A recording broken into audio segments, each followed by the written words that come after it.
We talk a lot in the book community about the tropes that we hate in books, but today I want to take a slightly different direction and talk about my favorite book tropes.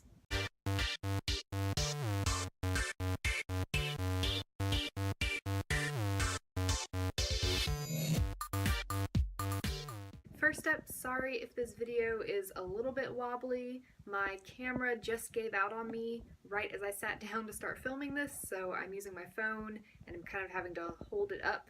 So it's a little bit shaky. I apologize. Hopefully it's not too bad. So the first of my favorite tropes is a really popular one, and that is enemies to lovers. I can never get enough of these stories where the two characters start out hating each other, maybe having some sort of misunderstanding, and by the end they've got to know each other better and they have fallen in love. When it's done well, because I will say that there are some poorly written enemies to lovers romances where I maybe don't understand why they hated each other in the first place, or I don't understand why they're in love with each other at the end, but when this trope is done well, it is just so satisfying to see that, and you get to have all of that banter and snark in the relationship, which I love. Kind of opposite of enemies to lovers, one of my other favorite tropes is childhood best friends who become mortal enemies. This was one of the few things I really loved about the show Smallville, is how we saw Lex Luthor and Clark Kent starting out as best friends but with differences, and you could see those hints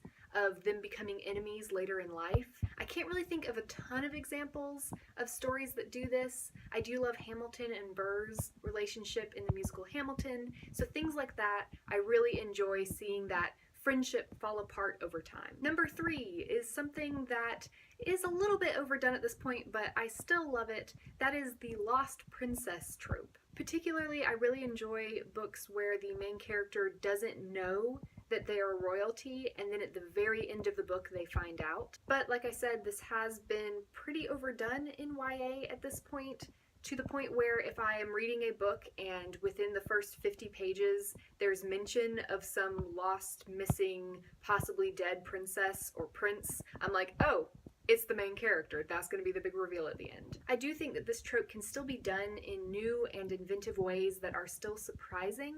I can't give any examples because I don't want to spoil any books, but there's one book in particular I'm thinking of. It's a fantasy book that came out last year where the character isn't necessarily royalty, but it still plays with that same concept of them finding out at the very end of the book that they have this secret special heritage, and I really enjoyed the way it was done.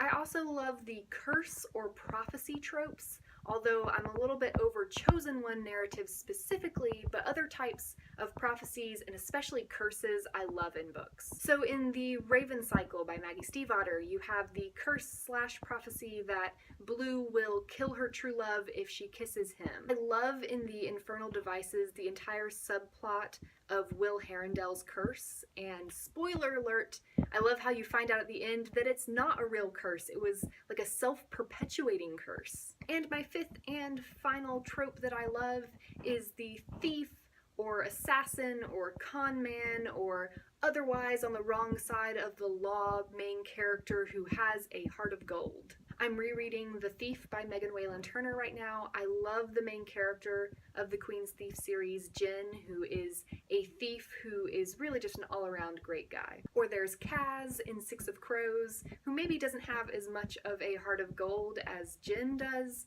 but when it comes to Inej and really to his whole team of thieves, he definitely has a soft spot for them. Or Lila from the Shades of Magic trilogy by V.E. Schwab, who is a thief who tries really hard not to care about anyone, but inside she really does care. She's just scared to admit it because she doesn't want to get hurt. I just really love characters like that who have a tough, harsh exterior. Maybe they've had a rough past, but deep inside they have a soft spot for someone or something. Anyway, those are 5 of my favorite tropes in books. Anytime I see that a book is going to have one of those things in it, I get very excited and can't wait to read. Let me know down in the comments what some of your favorite book tropes are. Maybe you like the same ones as me, or maybe you hate some of those. I don't know. We'll see. Let me know.